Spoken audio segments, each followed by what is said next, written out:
사도신경. 나는 전능하신 아버지 하나님 천지 창조주를 믿습니다. 나는 그의 유일하신 아들 우리 주 예수 그리스도를 믿습니다. 그는 성령으로 잉태되어 동정녀 마리아에게서 나시고 본디오 빌라도에게 고난을 받아 십자가에 못 박혀 죽으시고 장사한 지 사흘 만에 죽은 자 가운데서 다시 살아나셨으며 하늘에 오르시어 전능하신 아버지 하나님 우편에 앉아 계시다가 거기로부터 살아있는 자와 죽은 자를 심판하러 오십니다. 나는 성령을 믿으며 거룩한 공교회와 성도의 교제와 죄를 용서받는 것과 몸의 부활과 영생을 믿습니다. 아멘.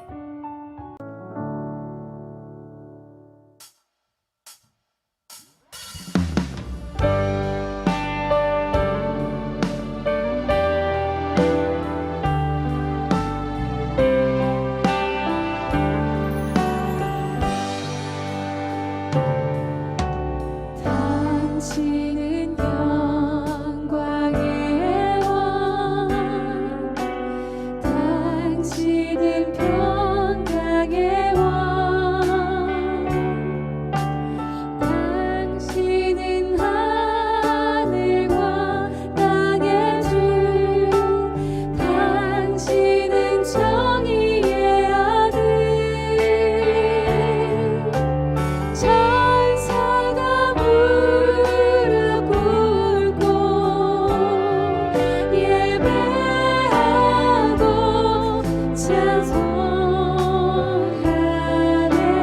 영원한 생명 말씀, 당신은 예수 그리스도 주. 호산나 호산나 다윗의 자손께 호산나 불러온 주의 왕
기도하며 나갑니다. 우리의 왕이 되어주신 하나님, 그 능력과 힘을 다스려 주시옵소서. 오늘 이 하루도 주님께 나를 맡기며 나가는 귀한 하루 되게 해달라고 함께 기도하며 나가겠습니다. 주님, 할렐루야. 고마우신 나의 아버지, 주님만을 찬양하며 걸어갑니다. 이 하루도 주님을 예배하는 소망의 하루가 되게 하여 주시옵소서. 믿음으로 걸어가게 하여 주시옵소서. 내가 다시 해 아래에서 보니 빠른 경주자들이라고 선착하는 것이 아니며 용사들이라고 전쟁에 승리하는 것이 아니며 지혜자들이라고 음식물을 얻는 것도 아니며 명철자들이라고 재물을 얻는 것도 아니며 지식인들이라고 은총을 입는 것이 아니니 이는 시기와 기회는 그들 모두에게 임함이니라. 분명히 사람은 자기의 시기도 알지 못하나니 물고기들이 재난의 그물에 걸리고 새들이 올무에 걸림같이 인생들도 재앙의 날이 그들에게 홀연히 임하면 거기에 걸리느니라. 내가 또 해 아래에서 지혜를 보고 내가 크게 여긴 것이 이러하니 곧 작고 인구가 많지 아니한 어떤 성읍에 큰 왕이 와서 그것을 애워싸고 큰 흉벽을 쌓고 치고자 할 때 그 성읍 가운데 가난한 지혜자가 있어서 그의 지혜로 그 성읍을 건진 그것이라. 그러나 그 가난한 자를 기억하는 사람이 없었다. 그러므로 내가 이르기를 지혜가 힘보다 나으나 가난한 자의 지혜가 멸시를 받고 그의 말들을 사람들이 듣지 아니한다 하였노라. 조용히 들리는 지혜자들의 말들이 우매한 자들을 다스리는 자의 호령보다 나으니라. 지혜가 무기보다 나으니라. 그러나 죄인 한 사람이 많은 선을 무너지게 하느니라.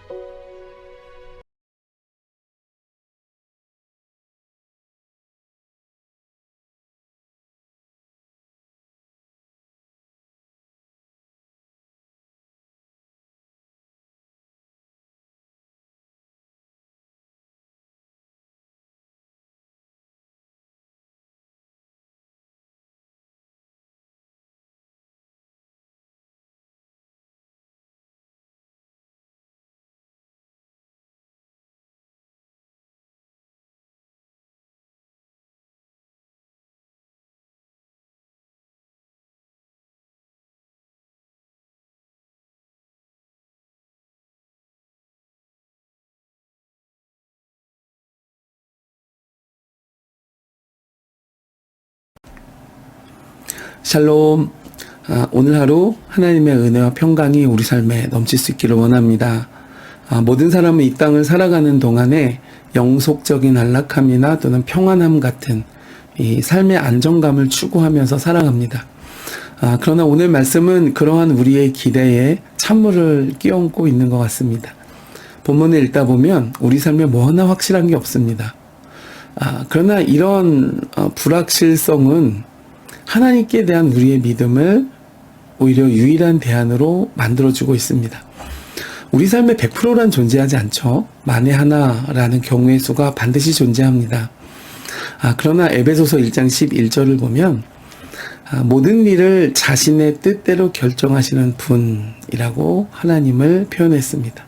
그렇기 때문에 우리 삶의 불확실성은 도리어 절대 주권자이신 하나님에 대한 우리의 신뢰를 가장 합리적인 곳이고 또 확실한 곳으로 만들어주고 있는 것이죠. 본문 11절을 보면 내가 보니 라고 되어 있고 또 13절에도 내가 또 보고 그랬습니다. 해 아래서 보았다는 것입니다. 이 말은 누구도 예외가 없이 똑같다라는 뜻입니다. 여러분, 우리가 누구나 해 아래서 살지 해 위에서 사는 사람은 단 한 사람도 없습니다. 오늘날 지금 우리도 당연히 해 아래서 살아가죠. 그러므로 솔로몬이 보았다라고 하는 모든 인생의 현상들은 지금 이 시간에도 그대로 적용되는 묵시인 것입니다. 달리기를 잘하는 사람은 경주에서 필히 내가 먼저 도착하리라는 확신을 갖고 있습니다. 또 힘이 있으면 당연히 전쟁에서 승리할 것이라고 생각합니다. 지혜자나 명철 있는 자가 재물을 얻고 또 명성을 얻는 것은 불문가지로 여겨집니다. 그러니까 이것이 모든 시대를 관통하는 변하지 않는 가치관입니다. 그래서 누구든지 힘과 권력을 얻고자 하고 또 재물과 명성을 구하고 지혜를 얻기 위해 노력하고 또 공부합니다. 그런데 솔로몬은 오늘 이상한 법칙을 말하는데 반드시 그렇지 않다는 것입니다. 잘 달리는 사람이 항상 먼저 도착하지는 않는다는 것입니다. 힘 있는 자가 승리하리라는 것이 당연한 법칙이지만 그것이 환상임을 깨달았다고 말합니다. 힘 있는 자의 말로가 불행한 경우도 얼마든지 있고 또 우월하거나 지혜 있는 자가 넘어지는 경우도 살다 보면 허다하다는 것입니다. 그래서 이 솔로몬이 발견한 것은 무엇이냐? 힘과 지혜가 중요한 요소이기는 하지만 인생의 실제를 지배하는 것은 이렇게 보여지는 힘의 논리가 아니라는 것입니다. 이렇게 보여지는 현상을 지배하는 보이지 않는 힘의 원리를 알아야 진정으로 성공한 인생이라는 것입니다. 그것은 바로 하나님의 섭리와 주권입니다. 여러분 아모스 2장 14절을 보면 그 마지막 날에 빨리 다름박질하는 자도 도망할 수 없고 강한 자도 그 힘을 낼 수 없고 용사도 자기 목숨 구하지 못하고 활을 가진 자도 소용없고 발이 빠른 자도 말 타는 자도 피하지 못하고 또 용사 가운데 그 마음이 굳센 자라도 그날에는 벌거벗고 도망하리라 그랬습니다. 그리고 그 마지막 끝에 이는 여호와의 말씀이니라 그랬습니다. 우리가 세상 이치대로라면 뭐 발이 빠른 사람, 빨리 다름박질하는 사람, 말 타고 피하는 사람은 뭐 도망갈 수 있지 않을까 생각합니다. 용사라면 한번 자기 목숨 정도는 지켜낼 수 있지 않을까 생각합니다. 또 용사 가운데 그 마음이 굳센 자라면 담대히 그 앞에 한번 맞설 수 있지 않을까 생각합니다. 그러나 그날에는 벌거벗고 도망한다는 것입니다. 이는 여호와의 말씀이니라. 세상 이치대로라면 뭐 당연히 그렇게 되겠지 말하지만은 이 말은 실상 모든 것은 하나님의 주권과 섭리에 모든 것이 달려있다는 것입니다. 이것을 모르는 사람은 승승장구하던 사람이 어느 날 역사의 무대에서 갑자기 사라지면 그저 운이 없었을 뿐이라고 생각합니다. 원래는 세상의 당연한 이치에 따라 힘과 지혜와 권력이 승리해야 하지만 운이 없었거나 재수가 없었거나 우연의 일치처럼 생각하고 맙니다. 근데 안타까운 것을 그것을 보면서도 자신의 인생에 똑같은 생각과 판단을 적용한다는 것입니다. 그래서 본문을 읽다 보면 삶의 불확실성이 너무 크게 느껴지고 분명히 가치 있다고 하는 지혜를 소유했음에도 가난한 자임으로 묻히고 전쟁의 어떤 무기보다도 지혜가 강력한 능력을 발휘하지만 그런 지혜로 죄를 지으면 더 큰 문제가 발생할 수도 있다라고 말하는 등 인생이 추구하는 어떤 가치와 모든 것에 확실한 게 없고 정해진 것이 없다라고 오늘 솔로몬은 말하고 있습니다. 열왕기상 3장 12절을 보시면 내가 너에게 지혜롭고 총명한 마음을 주노니 내 앞에도 너와 같은 자가 없었거니와 내 뒤에도 너와 같은 자가 없을 것이다 그랬습니다. 그러니까 지혜로 따져서는 하나님께서 내 앞에도 뒤에도 너와 같은 자가 없을 것이다 그랬으니 솔로몬이 인류의 원탑입니다. 가장 지혜로운 자라고 말할 수 있습니다. 그런데 그 지혜자의 말이 인생에 그렇게 대단한 지혜를 가진 자신이 볼 때에도 인생을 불확실하다는 것입니다. 그러므로 인생이 바랄 참된 가치는 무엇이냐? 하나님의 인자와 그분의 뜻 가운데 굳게 서는 것이다 라고 고백하고 있습니다.